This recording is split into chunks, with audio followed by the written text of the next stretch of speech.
What up guys, we are back with the 97 Powerstroke, and what we're doing today is a transcooler upgrade. So with the transcooler upgrade on the OBS Powerstroke, you need one from a 2003 to like a 2010 6.0, and from what I've read about it, it's actually a really easy swap. So here's the 6.0 transcooler.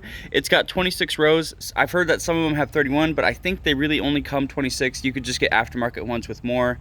And they got two little black wings on them and two little legs. So far to do this upgrade, it's been pretty easy. You remove this cover for the battery cable that goes across between the two batteries. Then you take out the bolts that mount the radiator. There's two on this side and then two more on that side.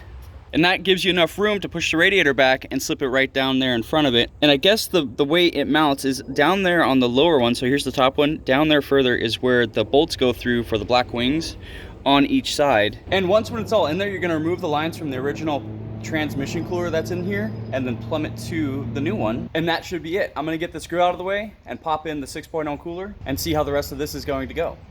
So now that I got the grill out of the way, you can get a better view of what this original transcooler looks like. And this thing is really small. It is probably like a foot by like 4 inches compared to that thing. It doesn't even compare.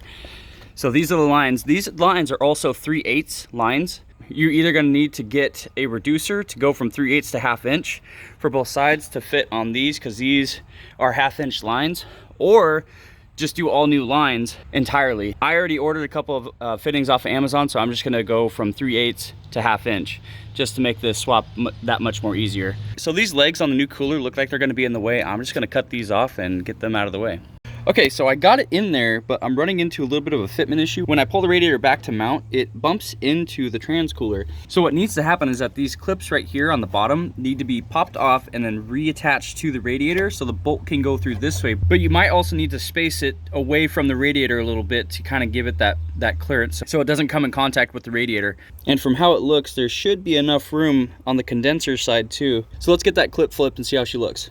I got these clips off. I tell you what, man, these things are kind of hard. I had to come in with a pick through this side, and I had to pry up the part that locks the clip into place. Now that I got them off, I'm going to attach them to the radiator this way so we can do the bolt from that way. With the bolts almost all the way tight, it's already touching on the radiator, so I'm going to take it back out, flip it around, and see if it fits better that way. So with it flipped, it definitely fits better, but there's still some contact going on here. So I'm going to put some washers in between this wing and the radiator mount and give it some more space. So I got a couple of nice washers. They're pretty thick in size, and they should give me enough room to space that away from the radiator. Okay, I got it in there. It is very spacious. It is sitting comfy. It's about 2 washers thick, which is right about right. If a guy wanted to, he can get real creative and make a nice little plate to fit better. The one thing I did notice about this fitment though is that the bottom support is kind of loose, so it does do a little bit of that. And then these brackets too, I had to cut off. If you guys are trying to figure out fitment, they face the front of the truck, so they come out and then down. And then next, what I'm looking at is right there. That fitting is awfully close to the AC condenser support on that side, and it's got a little bit more room over there, but I think that's gonna be a little bit of a problem. I kind of wish that these were over more, but you know, you can't really exactly design these things to be perfect. But we're ready to finish this install. I ordered these fittings and they came with the clamps off of Amazon, which was sweet. I think they were like, I don't know, 10 bucks. And then here is the brand of hose that I bought. It's at 1/2 inch, and it's that J1532. I guess that's rated for transmission fluid. And there it is. I think there's about 10 feet or so in here. Doesn't look too bad. I like that it has the lettering on it. It says it's rated for 250 PSI. Transmission oil cooler hose. Might be a goodie, might end up leaving you on the side of the road. So keep that in mind. I'm gonna leave my stock cooler in there for a little bit and just see what happens in case I gotta rely on it. Let's get this install finished and get to testing it on the road. I guess it's 5 feet of hose. Not as long as I thought it was gonna be. That actually went on relatively easy, and it fits pretty good, even with it being on that support there. For those of you who are trying to decide which way these lines go back on this cooler, I'm gonna put this one on the furthest one over, and I'm gonna put this one on the nearest one, just because if this cooler was sitting upwards, that's the exact position and layout it would be. It doesn't really matter which way the oil flows. For those of you who do think it matter and would like to keep it that way, that's the way I would do it. So bottom to the farthest, top to the closest.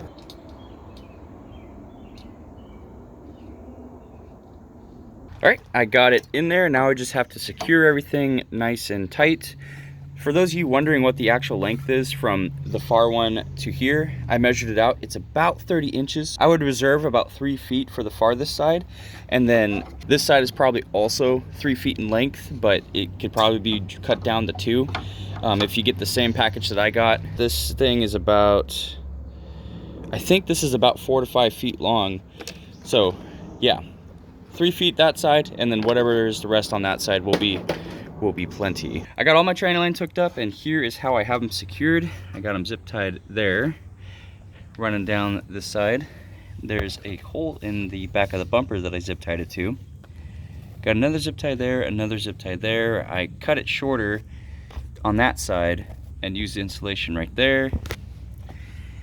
And that's how it looks there. And I used a zip tie on one of the holes that was there to keep the cooler nice and steady. Now it's not going anywhere. And that's it, man. It actually went a whole lot better than I thought it was going to with the clearance issues that I was having down underneath there. But overall, it's good, it's done.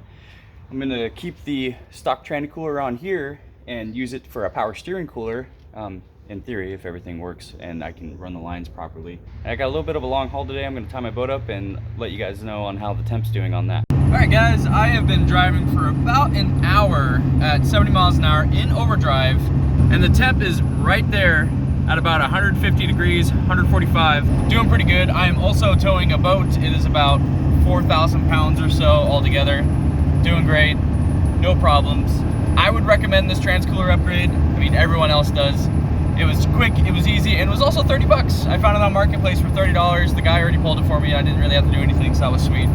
Thanks for watching. Catch y'all later.